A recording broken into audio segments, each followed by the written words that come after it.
Hello guys and welcome back to another video जिसके अंदर आज मैं पहले आपको मेरे प्रॉफिट बताता था। मेरे जो ट्रेड प्रॉफिट्स में जाते थे उन ट्रेड का लॉजिक बताता था। आज हमारा एसएल हिट हुआ है बट ट्रेड हमारा सही डायरेक्शन में गया है। इसका मतलब क्या हुआ, हम वीक हैंड बन गए। हमारा जो मार्केट वीक हैंड रिमूव करने आता है हर बार, उसका हम वेट करते और आज हम ही वो वीक हैंड्स बन गए और रिमूव हो गए। राइट, तो वो क्या हुआ, क्यों हुआ, क्या हमारी इसके पीछे की गलती थी, और ट्रेड एट द एंड तो गया था हमारे ही डायरेक्शन में। तो इस ट्रेड के पीछे का लॉजिक क्या था, क्या सोच के लिया था, वो भी मैं आज आपको इस वीडियो में बताऊंगा। ठीक है, तो ये वीडियो स्टार्ट से लेकर एंड तक पूरा देखना, अच्छे से देखना। अगर आप ये सब वीडियोस देखोगे ना, प्रॉफिट्स तो आप सबके देखते हो, हजारों डॉलर लोग कमा रहे हैं, 10,000 डॉलर का प्रॉफिट, 20,000 का प्रॉफिट। बट जो लॉस भी हो रहा है, जो एक ट्रेडर की प्रोसेस होती है, इसको कैसे मैनेज करते हैं, क्या हमारा थॉट प्रोसेस होना चाहिए इस टाइम पे, वो सब आज हम इस वीडियो में डिस्कस करेंगे। तो एज ए ट्रेडर आपका बहुत ज़्यादा डेवलपमेंट होगा, आपके माइंड का बहुत ज़्यादा डेवलपमेंट होगा इस वीडियो को देख के। तो ये वीडियो स्टार्ट से लेकर एंड तक पूरा देखना। अगर पसंद आता है तो वीडियो को लाइक भी कर देना। ठीक है, इसी के साथ हम बढ़ते हैं वीडियो में, लेट्स गो।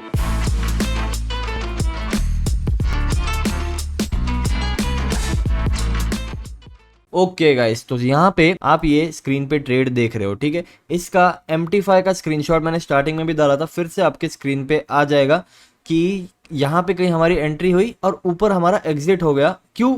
क्योंकि हमारा स्टॉप लॉस हिट हो गया। अब वो स्टॉप लॉस मैंने क्या सोच के लगाया था और क्यों लगाया था, पहले मैं वो बताता हूँ। देखो, सबसे पहली बात, यहाँ पे हमारी एंट्री हुई और ये स्विंग का हाई रखते हुए मैंने थोड़ा बफर रख के यहाँ कहीं स्टॉप लॉस लगाया था। अब आप देख सकते हो कि एक ही कैंडल आई, करेक्ट हमारा स्टॉप लॉस हिट की और पूरा ट्रेड हमारे डायरेक्शन में चला गया। राइट, अब जो हो गया सो हो गया। ये ट्रेड बनाने का लॉजिक क्या था हम वो देखते हैं। ठीक है, क्योंकि एट द एंड ट्रेड तो गया प्रॉफिट में। राइट, तो सबसे पहले हमको यहाँ पे क्या दिख रहा है, देखो यहाँ पे एक सपोर्ट जोन है जो कि एट द एंड एक रेजिस्टेंस की तरह काम करता है। ठीक है, तो ये एक सपोर्ट जोन है, यहाँ पे आया मार्केट, यहाँ पे भी थोड़ा रिस्पेक्ट किया था, आप देख सकते हो, यहाँ से फॉल आया था। फिर जब मार्केट वापस ऊपर आया, यहाँ पे इस जोन का कहीं पे मार्केट ने ब्रेकआउट दिया। राइट, यहाँ पे सपोर्ट, रेजिस्टेंस रेजिस्टेंस रेजिस्टेंस आपको दिख रहा है, इसका ब्रेकआउट दिया। ब्रेकआउट देने के बाद अपने को क्या देखने मिल रहा है, धीरे धीरे धीरे मार्केट यहाँ से ऊपर जा रहा है। राइट, तो अब धीरे धीरे का मतलब क्या होता है, मैंने पिछले काफ़ी वीडियोस में बताया। सबसे इंपॉर्टेंट पॉइंट जो होता है स्ट्रेंथ एंड वीकनेस का, यहाँ पे अपने को क्या दिख रहा है, ऑब्वियसली वीकनेस दिख रही है बाइंग में। राइट, तो ये स्लो जो बाइंग आ रही है, इसका मतलब क्या होता है, देखो स्लो बाइंग का मतलब है कि लोग बाइंग में इंटरेस्टेड नहीं है और यहां से मार्केट नीचे गिर जाएगा। अब कब गिरेगा इज द पॉइंट, वो ऑब्वियसली गिरेगा और थोड़ी बायर्स की लिक्विडिटी लेके। अब यहाँ पे ये जोन पहले से बन रखा था, एक रेजिस्टेंस जोन जो है उसका ब्रेकआउट एक बड़ी बुलिश कैंडल से मार्केट ने दिया। इसका मतलब क्या है, यहाँ पे बहुत सारे बायर्स जो कि रिटेल बायर्स होते हैं, रिटेलर्स एंटर होंगे बाय साइड के लिए। अब वो बाय साइड के लिए एंटर होंगे, उनके स्टॉप लॉसेस होंगे नीचे। तो मैंने वेट किया कि एक रेड कैंडल बने। अब यूजुअली मैं ऐसा नहीं करता हूँ कि इतने जल्दी मैं एक फेक ब्रेकआउट का ट्रेड ले लूँ एक ही रेड कैंडल पे।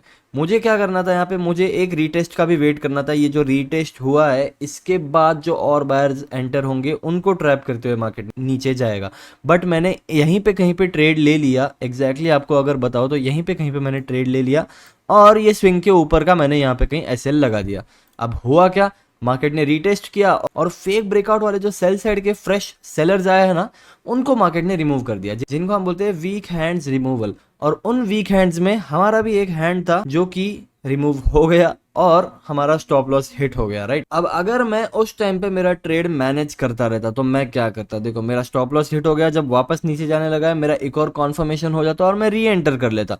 बट ऑलमोस्ट ट्रेड यहाँ पे कहीं पे आ गया था, तब मैंने मेरा चार्ट खोला और देखा क्या चल रहा है, और मैंने देखा कि मैं तो स्टॉप आउट हो गया हूँ। राइट, और ट्रेड तो बट अपने डायरेक्शन में जा रहा है और वो चीज़ पूरा मूड खराब कर देती है। बट एज ए ट्रेडर आपको मूड खराब नहीं करना है, आपको समझना है कि ये प्रोसेस है। ठीक है, आपका स्टॉप लॉस हिट हो गया। अब मैंने जल्दबाजी नहीं की। मैं अगर समझो मैं अभी बिगिनर होता, मेरे 4-5 साल पहले मैं अगर ये ट्रेड कर रहा होता, तो मैं क्या करता, मैं देखता हूँ कि यहाँ पे फुल स्पीड में ये नीचे जा रहा है, मैं और एंट्रीज बना लेता सेल सेल की, और ये जो ऊपर विक्स जाते हुए दिख रही है आपको, उसके अंदर मेरे और स्टॉप लॉसेस चले जाते।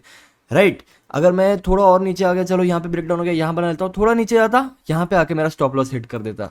ठीक है, तो एक परफेक्ट एंट्री अगर अपने को नहीं मिल रही है बाद में मूव एक बार निकल जाने के बाद ट्रेड लेके कुछ फायदा नहीं होता, ये आपको समझना चाहिए, ठीक है। इसलिए मैंने इसके बाद एक भी ट्रेड नहीं बनाया, मैंने चार्ट को बंद कर दिया और बाहर चला गया फिर से। तो ये होना चाहिए आपका एज अ ट्रेडर, जो आपकी साइकोलॉजी है, जो आपकी मेंटालिटी है, ये होनी चाहिए, ना कि आप चलो यार इतना बढ़िया ट्रेड मिस हो गया, अभी और ट्रेड बना लेता हूँ जल्दी से, ये मूव मिस नहीं करना मुझे। ये फोमो फोमो होता है ना लोगों को, इसको हटाओ और एक बिजनेसमैन बनो। ट्रेडिंग इज अ बिजनेस, ये कोई गैमलिंग नहीं है या फिर ये कोई गेम नहीं है मोबाइल का, ठीक है। इट्स अ बिजनेस, लॉस होता है, accept it and move on, ठीक है। तो ये था अपने ट्रेड के पीछे का लॉजिक। अब समझो मैं यहाँ पे स्टॉप आउट नहीं होता तो अपने टारगेट्स क्या होते हैं ये भी मैं आपको बता देता हूँ। अगर इन फ्यूचर आप ऐसा एक ट्रेड पकड़ते हो तो आपको कहाँ तक का होल्ड करना चाहिए। देखो, सबसे पहले ये जो पहला सपोर्ट है ये मेरा होता है टारगेट 1, ठीक है।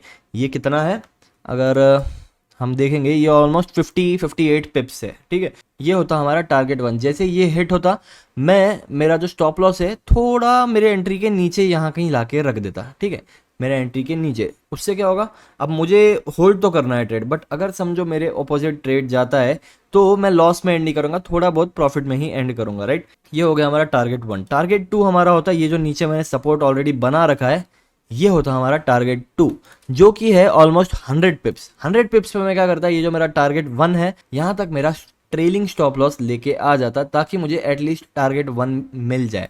अब उसके नीचे और भी गया है ट्रेड, बट यूजुअली मैं तो टारगेट 1 टारगेट 2 तक होल्ड करता हूँ। इससे आगे अगर आप और होल्डिंग कर सकते हो तो नेक्स्ट जो सपोर्ट है जो कि है ये आपका टारगेट 3 होता, राइट। तो अगर आप चाहते हैं कि मैं ये सब ट्रेड टेलीग्राम में भी मेरे दूं तो प्लीज कमेंट करो, और डिस्क्रिप्शन में एक टेलीग्राम का लिंक भी है, आप ज्वाइन कर लो। और टेलीग्राम ज्वाइन करने के लिए आपको कुछ खरीदने की जरूरत नहीं है, आप फ्री में भी ज्वाइन कर सकते हो, ठीक है, ऐसा कुछ नहीं है मेरा। तो आई होप आपको ये वीडियो जो है पूरा पसंद आया होगा, समझ में आया होगा कि कैसे ट्रेड लेते हैं, क्या एक ट्रेडर की साइकोलॉजी होती है, और ट्रेडिंग में हमारे भी स्टॉप लॉस हिट करके हमारे डायरेक्शन में मार्केट जाता है, ये आपको शायद समझ में आ गया होगा, राइट।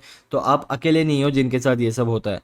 तो अगर आपको गोल्ड ट्रेड करना है, गोल्ड ट्रेड करने के लिए डिस्क्रिप्शन में एक फॉरेक्स के ब्रोकर का लिंक है जो कि ग्लोबली सबसे बेस्ट ब्रोकर है, उस लिंक पे आप क्लिक करके अकाउंट अपना ओपन कर सकते हो, राइट। और अकाउंट ओपन करके फंड्स ऐड करके आप सीधे ट्रेडिंग स्टार्ट कर सकते हो। So that's it for today's video guys. 2025 आ रहा है, एक डिसाइड कर लो कि 2025 में आपको प्रॉफिटेबल ट्रेडर बनना है, आपको डिसिप्लिन्ड ट्रेडर बनना है, राइट। तो सुबह जल्दी उठो, नहा धो के अपने काम करने लग जाओ, और ये सब जो डिसिप्लिन आप अगर 2025 से अभी से लाओगे तो ट्रेडिंग में भी आपका डिसिप्लिन जो है झलकेगा थोड़ा बहुत, राइट। तो आई होप आपको ये वीडियो पसंद आया होगा। May all your dreams come true. मिलते हैं आपसे नेक्स्ट वीडियो में।